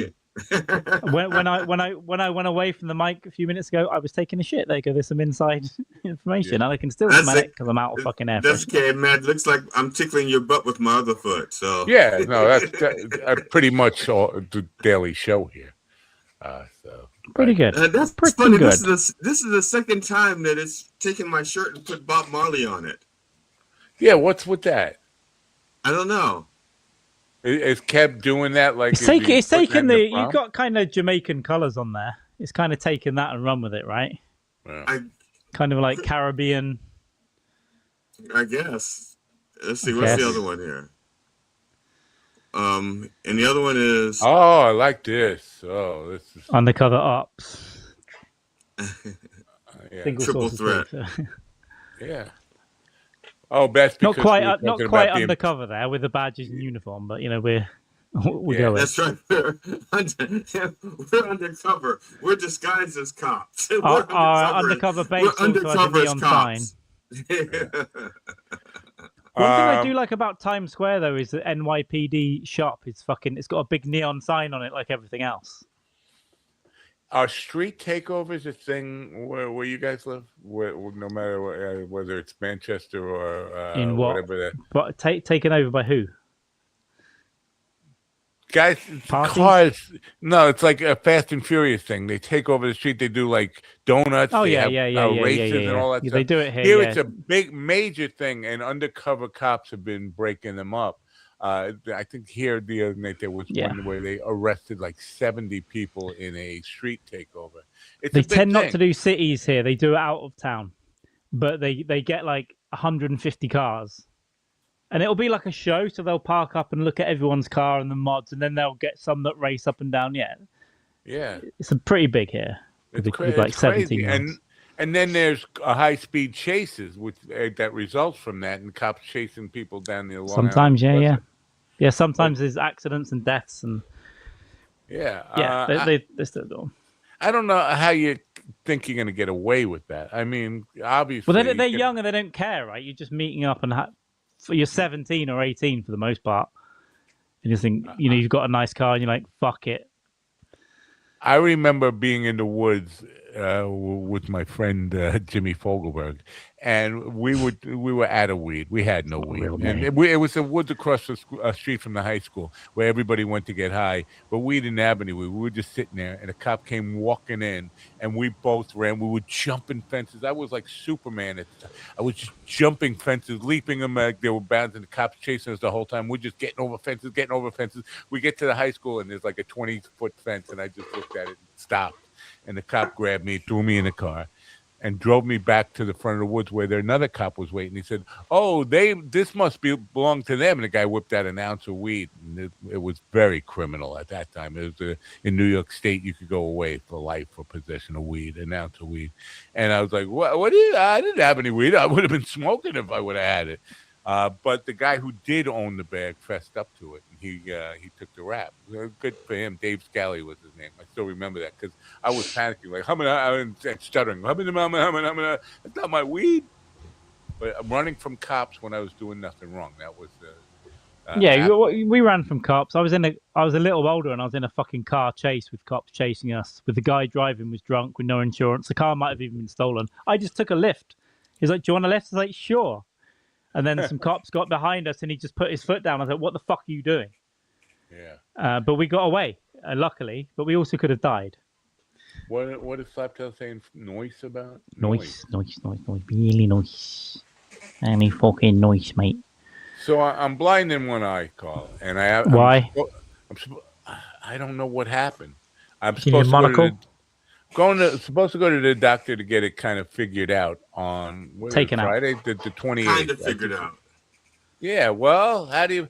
But I got a thing from the doctor saying if I cancel the appointment, they're going to charge me $25 just for cancel. Like, yeah, I'm not paying that. But then it said just for the visit, and Medicare, Medicaid, nothing covers this. My $288 just for them to look at my eye. God bless the USA. $288 just to have them look at my eye and tell me what. Oh, we can't fix that. That'll be $288. And so I want to fix it. I think they can fix it, and I think it'll be well worth it. Well, how do you fix it? Because you'll have a spare. This way, right now, you don't have a spare. No, you're right. Is it like pink eye or an infection or something? No, it's total blind. If I close my left eye, I'm totally blind. Like I could see there's a light source in front of me here, but I can't. Could be like cataracts or something. Could be. I don't think it's cataracts. Only because usually when a person has cataracts, people can look at your eye and see. Yeah, you can see the shiny reflective thing in there. Yeah, usually but it's like total blur. If you took a lens and just put it completely out of focus, that's what I. So it could be an infection or a scratch or something like that. But hey, I'm not an eye doctor. I'm making it up. Yeah, and a lot of people just we have a disclaimer at the very front of this program, which allows you to make up shit like that. Okay. And legally, you're required to make up shit because it says if you get cancer, I can cure it for you though. And I did. Those people that fell out of the Twin Towers in 9/11, I trained them how to act like they were falling on a green screen. So wow. I have a semi-serious question. I have a semi-serious question for you, because I love to learn things about cultures that I have not had direct contact with. I've had friends that are British and English and stuff, but they've been here. I've not been there, so I don't know about their world except for what they tell me about it. Now here we have like folk remedies, like chicken soup. If you have a cold, chicken soup and stuff like that. Yeah. Do you have like little folksy remedies and stuff like that? So like if you were sick and you had a fever or a cold and you said to your mom, I'm sick, and she would make you what? Faggots, bubble and squeak. What would she make for you? Chicken soup was still pretty common here, but I used to like tinned tomato soup, like piece of shit tinned with Marmite on toast. And I don't even know if you know what Marmite is. It's like a yeast extract. Like Okay, it's dark, okay. thick. Marmalade is a comic strip in Marmite. Oh, Yeah. I know what Marmalade is. But it's very strong. It's acquired, but that's what I like. But not really. Chicken soup was a thing. Now, given that my other half is Brazilian now, she will make me a tea with like real ginger, lemon, and onion in it. And the onion is grim. But I have to say, it feels like it works. Like some really strong ginger tea. It's like I feel better. So I don't know. Maybe that is kind of more realistic. But yeah, we had the chicken soup and the. Heavy Kissers. I used to get my I got to read this with one good eye.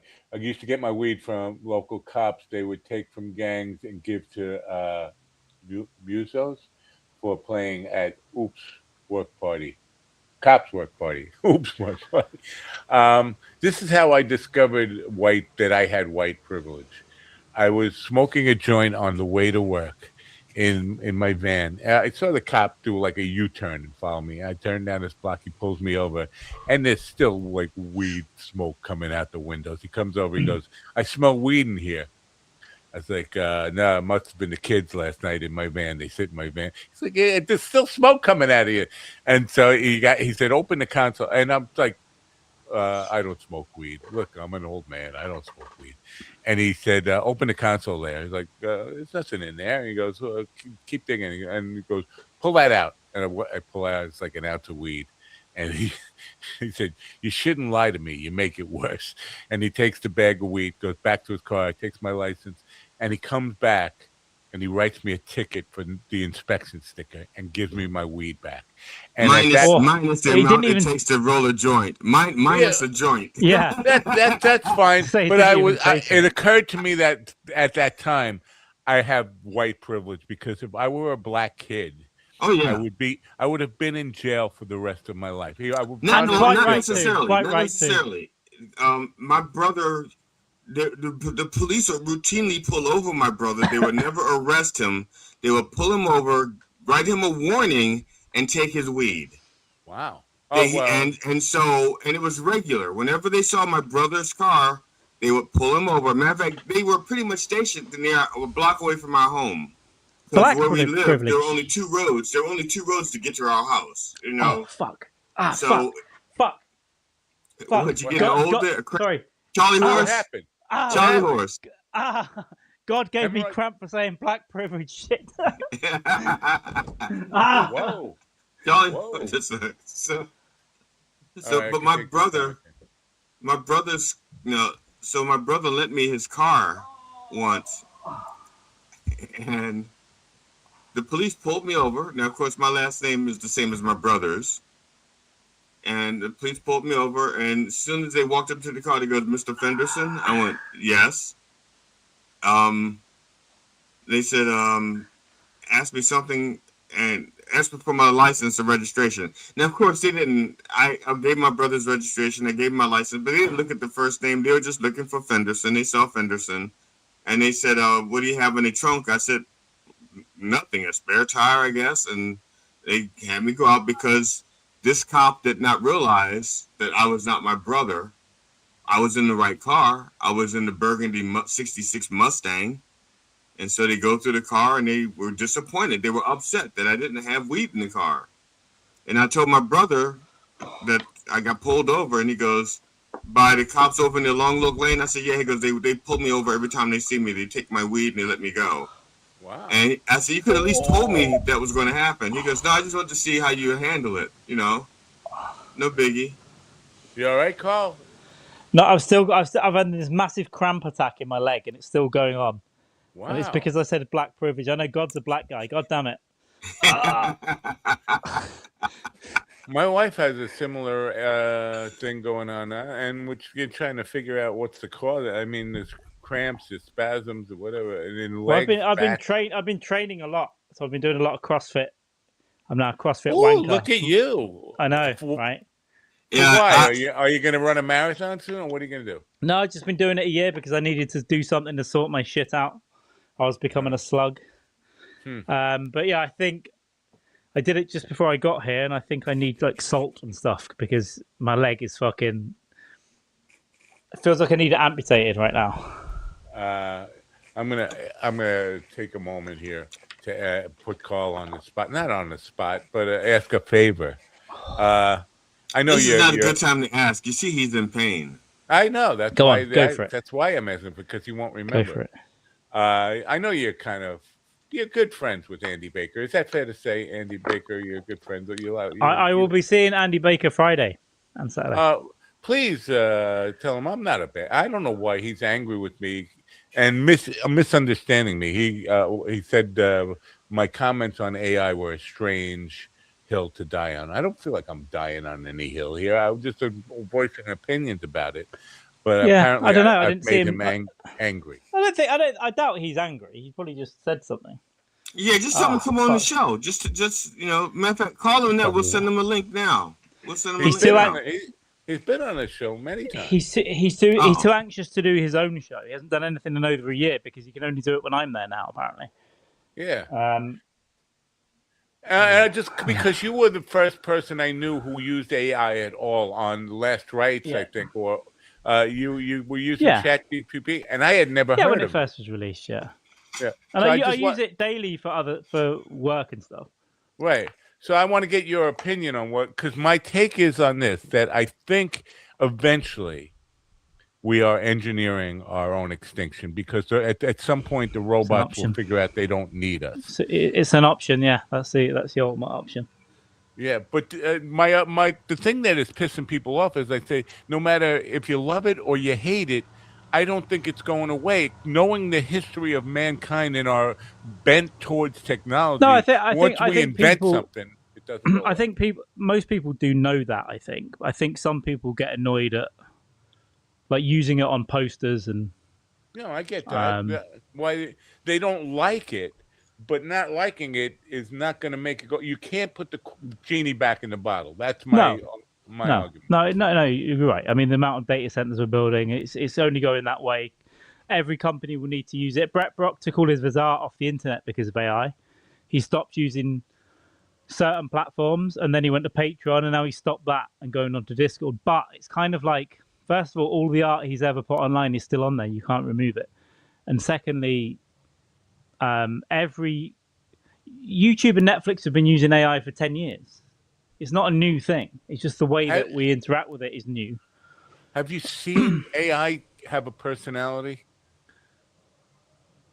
I got to pull up the thing. I had a conversation with Grok, and I said, "Are you serious?" And he said, "No, I'm just fucking with you." ChatGPT's voice thing is quite personable now. It's quite natural speech. No, I'm just fucking with you. For a AI chatbot to say, "No, I'm just fucking with you," to me that was like, that's very human. That's like, just say fucking with you or just kidding you or pulling you away? I'm just fucking with you. Oh, here's another thing, because I don't use ChatGPT. I use Grok. First time I go to Grok and I asked it to give me a list of nursing homes, adult living centers, and rehabilitation centers. And ChatGPT said, since this is for Paint with Matt, I suggest you go with... I didn't say anything about Paint with Matt in the prompt, and I've never used it before. So somehow, as soon as it saw my email address, it did enough. It did like a background check on me, because it said, since this is for Paint with Matt. I didn't mention that, and I've never been on there before. Like, that creeped me out a little bit. Like, what the hell's going on? Well, you may well have mentioned it before, or because you've been advertising or tweeting. Don't forget, Grok is also trained on everyone's tweets, so it probably knows what account. It knows your account because you're linked in through your account, right? Yeah. So it will understand more about you, and it will come more and more. I've got friends; it's all linked up to their email and calendar and stuff. They use Claude Code, so it'll remind them about certain things in their email. Agentic AI, so software is pretty much. It's incredible for what I was using it for, because I asked it. It would have taken me like literally a month to aggregate a list of emails for the directors. Every major company and a lot of small ones are using that for that stuff now, and it's getting more and more integrated, right? So that all the data engineering, analysis, all that stuff, a lot of it. So people aren't writing code, but they're directing different AI systems to do different things. You're responsible for it, though, so you need to make sure that what's coming out the other end is correct. But yeah, it's integrated into the world already and has been most likely. Well, there's a whole rabbit hole I can send you on, but I won't do that today. It's most likely been around for 5 or 6 years before it was released to the public. Is your degree in computer science? What's your degree in? Is it No, I had a degree in psychology, but I did cognitive psychology post-grad. No wonder you're using me as like a kind of a case study. I've been testing cognitive psychology post-grad, which is quite experimental. So I did a lot of stuff with biometrics and eye tracking with the military. So I wanted to ask you, that's why I asked if your degree was in computer science. Do you think that, because I feel like AI is moving very quickly, but people think it's only been in use for 2 or 3 years or 5 years at the most. It's been in use in some degree. It's just gotten much better, right? 10 years. 10 years? 10 years. Netflix, YouTube, the way it recommended videos was using some form of AI. The public-facing stuff, those large language models, that's what everyone thinks of AI, but it can be many other things as well. And a lot of that stuff has been in the background of things for years. Now it's in software development, so almost everything you use, software devs and engineers will use it to make YouTube, to make the browsers, to make StreamYard. StreamYard will be using it. Yeah. Things are created with AI. Obviously, they're checked and stuff, but you can do all kinds of stuff now. But it's not going away. It's integrated into the entire fabric of society already. And maybe I'm assuming too much that you know all about acid loops and Fruity Loops and Band in a Box, which producers, and I have all these things too, producers have been using those for 30 years. And to me, that feels like very limited AI. It's based on loop stuff, but you can change the key, the tempo, and the loop will stay in lock. Like, it's not AI. Primitive AI, no? It's kind of probably machine learning, which is, I guess, the basis of it. But yeah, people use technology. I think the thing people have a problem is when something's obviously like, it seems lazy sometimes if people produce a song with AI, right? I think that's what it is. It's like, look, there's my song or my thing. Yeah, they have and it's kind of overcooked. It's not. I mean, you can do it the lazy way and just ask Suno to come up with a song. But most of the musicians who are using it the same way they use Band in the Box. And let me just be clear about this. Band in the Box has over 30 million licenses. That means and this is 15-year-old technology. Well, most songs. Go on. Sorry, most songs though, right? Even with Pro Tools and stuff like that, when you hear a song, they haven't recorded those drums, or they've recorded like 4 bars and repeated it for the most. What ends up on the record, they just copy pasted it, so keep it in time. Yeah. And obviously they're playing real instruments and stuff, but they're using software to manipulate it, and even mastering and mixing is. Right. And Band in a Box forever has been using the same kind of stuff that AI gets bashed for. And you put in the chord chart, and you actually write in sheet music in Band in a Box, but you can tell it the style, and it will go out and I want Chuck Rainey's bass style. It will go out and learn not go out. It just knows Chuck Rainey's bass style, and it will apply it to your song automatically. That's the same shit. It's been going on for a good 15 years, and before that, I think everyone's gonna have their own opinion. Personally, I think it's great for like demo and stuff. I think everyone should still play real instruments to make the fucking song, right? Yeah, or real vocals. I think it can be over pushed in one direction a little bit, and maybe I think that's what people I think are resistant of. Like almost all of something can be made very easily if you want to just do it easily, right? You can just go make me a song that sounds like this. Yeah. Obviously, the tech's getting better, but I don't know. I think there are valid reasons to push back on when it's overused. Oh, I definitely do, but I don't think it's because I use it. I think the problems with AI are not going to come from hippies creating art with it. The problems are going to come from military people and devious banking people, and all that's where. I think a lot of it is like if you make a poster, right? People saying, "Well, let's put an artist out of work."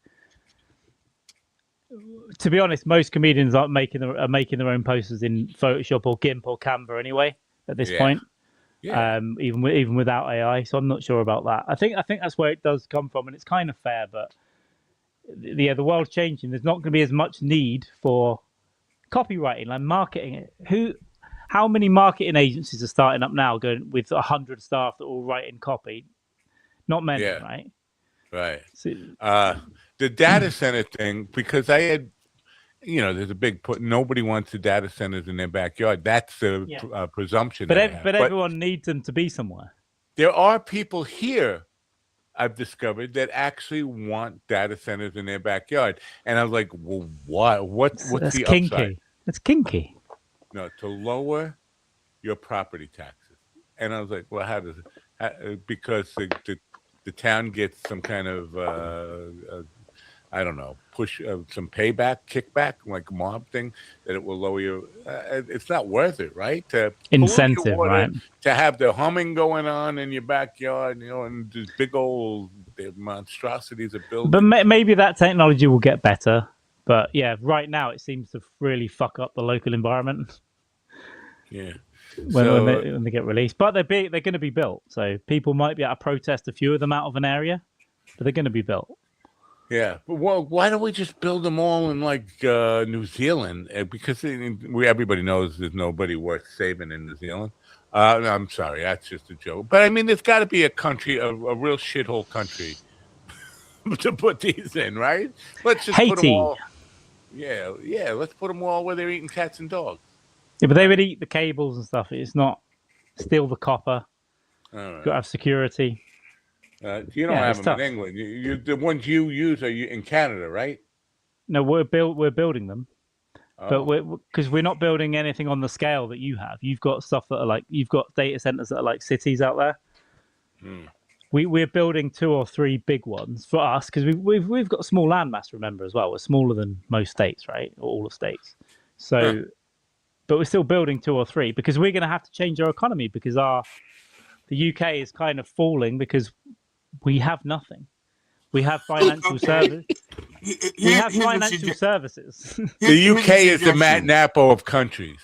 Here's a suggestion for you guys. Because you're pretty much an island, why not build take some retired aircraft carriers and turn them into data centers? That way they're already in the water. Then they can use the waves for electricity, to generate electricity. It's not the worst idea having them on ships. And they're not taking up anybody's land. They're not affecting. I think you could do it that way. I would. Matter of fact, I will come over and show you guys how to convert an aircraft carrier into a data center. Sure. We'll do it with AI. No man is an island, but a country is an island. But yesterday on Twitter, X, the guy Liam Neeson, who is a parody. Liam Neeson. I know the account. He said Canada is striking back against the United States. This is Canada versus the Trump program by threatening to close the Strait of Lake Superior, and a bunch of fucking maggots fell for it. Yeah, they were just. If they do that, we should nuke them. Neeson, and they think it's Liam Neeson as well for real, right? Yeah. Why don't you shut up and just act? You liberal Hollywood cuck. Yeah. And phenomenal. So I chimed in. I said that they already did that. That was done under President Edmund Fitzgerald, and and nobody even they were just arguing with me. What are you, a libtard? What about that joke that you don't? Again, I guess I have to. That is one of my favorite things on Twitter, to be honest. When something gets a lot of people, it happens to some British people as well, of a similar mindset. And it's just the anger it's sublime. Yeah. Do you know about this woman who killed her kids? Yes, Lindsay Clancy. Casey or something. Clancy. Clancy. Lindsay Casey, I think. I think it's Lindsay Casey. Yeah, I've been following it a little bit, not too much, but I know. Yeah, is it possibly postpartum depression or something? And she's killed her entire family. So she killed her kids thinking that she was going to kill herself and nobody else could take care of her kids. So apparently she said in the testimony was she said to her kids, go to God. And the judge said, so everybody out of the courtroom will sidebar, you can't say that. Can't. But this one woman who was defending her was like, on Twitter again. She says, well, did she say the opposite of that before? And I said, well, you know what? She's a murderer. I think lying is not like a line to cross with her. And he's like, was she lying? She said to me, was she lying in September? I said, she's a murderer. Everything she says is suspect to being a liar. Whether Even it was like, a lie or not, I don't know. But murderers lie. I don't know if you know this. I don't know. I don't know enough about the case actually. But even if it is like some level of diminished responsibility because she did have like severe postpartum depression or whatever, an episode, she's still got to go to jail, right? Yeah. She's still going to jail because she still would have known I'm taking their lives. And they go in a guard off. I didn't know anything about it until yesterday. My wife asked me if I had been following it. I was like, what? Yeah, I follow this gay guy in the States. He does quite, actually, I think he's worked for like News Nation, but he does a lot of independent stuff, and he is actually quite good, quite factual. Is he black? Is his name Lemon? No, he's named Brian Enton, and he's kind of white, I think. But he tends to go to where these crimes are happening and speak to the families and all that. It's quite good. But I see a lot of, but I've not followed this case too much, apart from there was Louis C.K. had the bit, right? When girls go wild, they show their tits. When women go wild, they drown their kids in the bath. It holds to 2026. I'm glad it's still relevant. And why is that the preferred way of killing your kids and drowning them? And listen, YouTube, this is just a conversation. This is a scripted show, and Matt Napo wrote all the script. So yeah. That's why there are no lines for the black guy. He doesn't know how to write in my voice. Well, I don't know, because it's quite interesting to me, like the obliterator, right? It's when you kill your entire family. There was that guy that killed his wife and 2 daughters, and it was grim. He left his children in like an oil tank at work, and when they were pulled out, the skin came up. It's not good, but there are some horrendous crimes that happen in the world, and for some reason, sometimes parents kill their kids and family, and I don't know why. Yeah, I don't understand why Fred Trump Sr. did not do the same with, let's say, one of his kids, like let's say Donald. Some kids kill their parents as well. You know, so it's the Wild West out there. Yeah, yeah. Todd Blanche. Speaking of that, the 2 brothers, or the Menendez brothers, did they ever get out? They're up for. I think they're still trying to get them out, because now they kind of believe that they were like fucked by their dad for years and raped by the father. So they're starting to, because at the time they didn't really believe that in those court cases, but I think now they're starting to go, actually, we think it might be true. Yeah, so they're trying to get them out. They've been in jail for a long time. Yeah, more than 20 years, I think. But GD they must know. Carl has a basically fetish for paroled murderers, right? Yes, they were. I believe they were probably raped by the dad, and the mum knew about it. So in a way, sorry for killing you with shotguns, mum and dad, but maybe it wasn't that bad. Maybe it's some vigilantism that was allowed, and they served How does the mom possibly not know about it? That would be, you know. Well, women take antidepressants and drink wine, right? to get over. They're like, well, and then they vote. Yeah. So that's what always it's never like the MAGA cultists or the hardcore liberals that swing elections. It's the women on antidepressants and wine that don't really know how they're going to vote until the day of the election. They're the ones that swing elections, right? They're like, fuck it. So the new Attorney General for the United States of America, Todd Blanche, says we will not prosecute the abusers in the Epstein files or reveal their names to the public. Like, we know guys are raping kids. We don't care. We're not going to do anything about it. We're just going to let them slide. Yeah, because if they went after everyone, it would be almost all of American society for the last 30 years. Or 40 years. But the market would crash, because you can't have like a pervert CEO, a pedophile CEO. The market will crash. Yeah, it would be like... Yeah. I mean, I'm not saying he's guilty here, but if the guy owns Microsoft, if the guy, if politicians from all over the place, every single fucking White House has got at least some high-level people that were doing it for the last 30 years. The markets, and a lot of it's about confidence, isn't it? Yeah. And if you go, actually, loads of us were fucking kids. Yeah, unbelievable. Like, and how do you stand up and say that to the people who you work for? We're just going to let the worst criminals. Send them an email, or you put it on Truth Social. That's how they find out. I think he was on CNN, not CNN, C-SPAN, saying that's where the clip came from. That he said, but Jesus, I mean, if you got a kid who was raped, that's a hard pill to swallow. Oh, we're just going to let them go. Hello. And as I said before, the whole kid thing and the rape stuff, that was a small part of what Epstein did, and I think the other stuff that he did was way more dangerous for the world as well. Yeah, he was still seemingly pulling lots of strings across continents and in White House administrations and in Russia and in Israel. Very, very strange. And he was one guy doing that. So if you think there's no one doing that today, there's going to be some people like that, right? With a lot of connections. And I can put you in touch with this guy. We're going to make this deal. You're going to get that bill into the Senate and whatnot. Right. Well, speaking of fathers raping their children and the mother not knowing about it, I wrote a song about this 30 years ago. It's a true story of a father who was raping his 3 daughters, and the mother claimed to be shocked about it when she found out. And the deal is that she knew about it. She wasn't. They had been married for a long time, and she stopped giving him sex. And all of a sudden, he's sleeping in another room, and he's sleeping in one of the daughter's rooms. She doesn't know about it.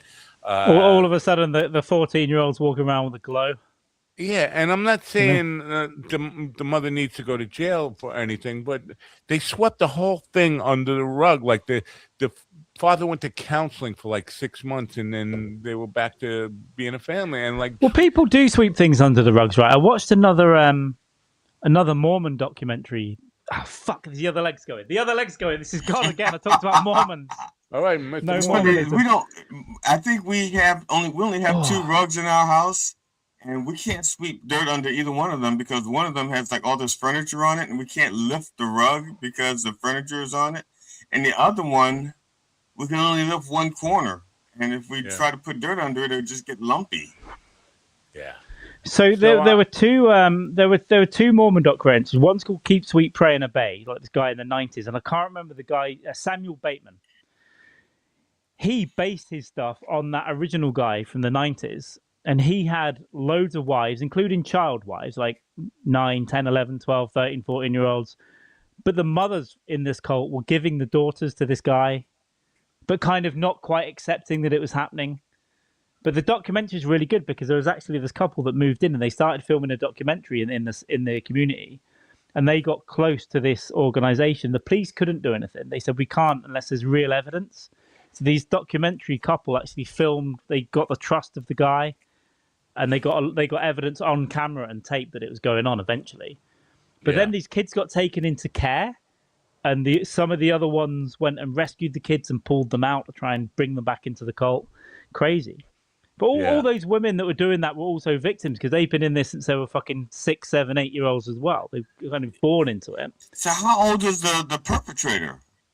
He was like, I don't know, I guess like 40s, I guess, I don't know. So he'd been doing it for a while. Some of these grown women were child victims as well. Yeah, I mean, I might be. Let me see if I can find that. Samuel Bateman is 50, so I think it is fairly recent. So he's probably doing it since he was in his 20s. Just a cult leader, just a charming guy that convinces people to do stuff. The Long Island serial killers family is trying to claim they didn't know what was going on. The guy murdered people in his own home. Who the fuck knows? Like Ed Kemper was burying heads in his garden. Yeah, but you got to have some kind of clue. Yeah, but in the spring when they would blossom, when they would turn into like little afros or little bushes, somebody notice the new plants? Man, it was so fucked up. He was killing like teenage girls or college girls, putting their heads in his garden, pointing them up to look at his mother's bedroom, because it always comes back to the mother with those fucking people. And then eventually he killed his mother. And he'd already killed his grandfather when he was a kid, but got away with it. Yeah.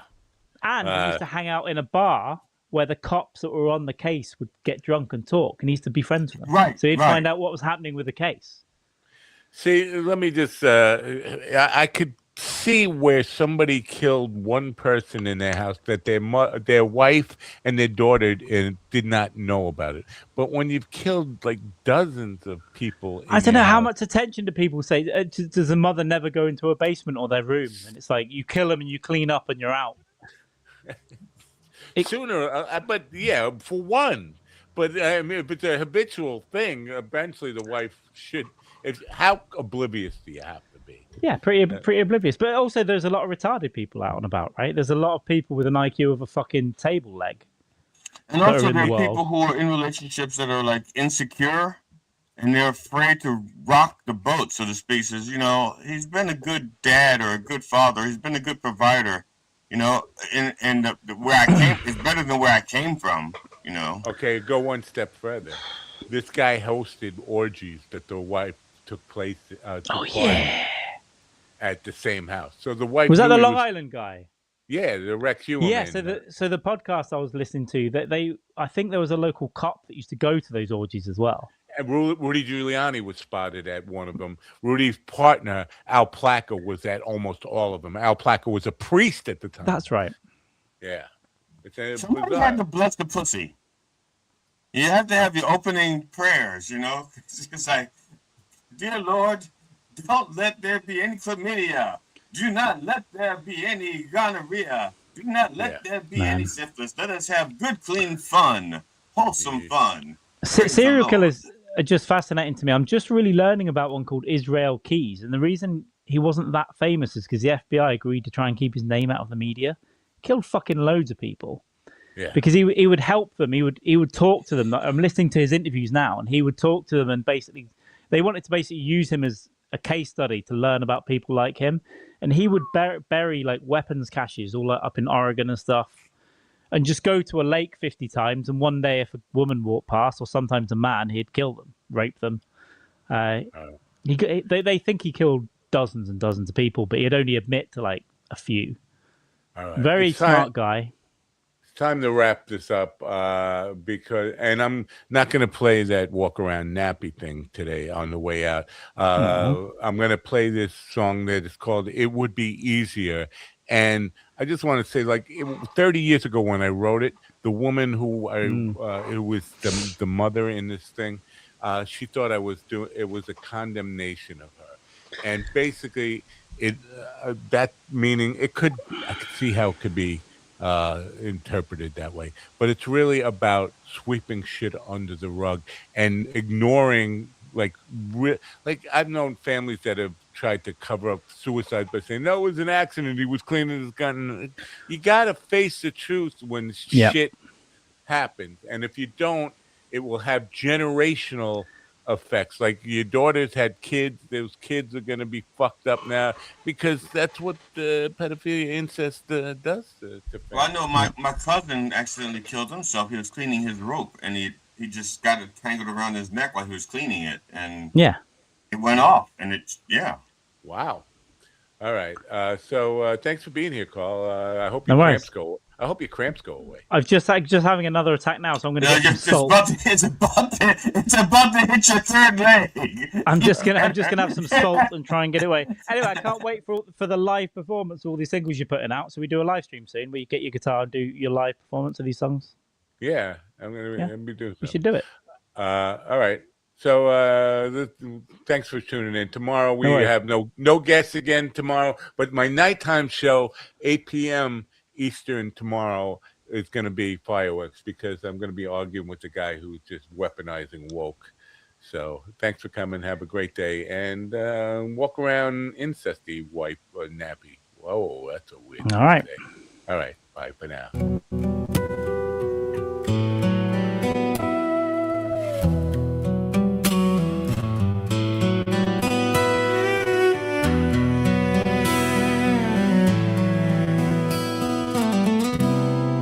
This is not AI, by the way. It's a poor iPhone video with lots of effects. She hasn't loved him in 10 long years. She hasn't touched her in 10,000 nights. They don't talk about the way things are. They don't talk about anything at all. She hates her husband, she hates her life. She sends her daughter to be sacrificed. Someday she's gonna pay the price, but leave it to tomorrow. It would be easier to just run away and find a place to hide that's so far away. It would be easier, so much easier, but then three sisters share a common pain. Things their daddy did he can't explain. Someday mommy's gonna share the blame. Leave it in the hands of God. It would be easier to just run away, find a place to hide that's so far away. It would be easier, so much easier, but then how many lies, how many more lies will it take to make it go away? How many sins, how many dirty little sins will it take? It'll never go away.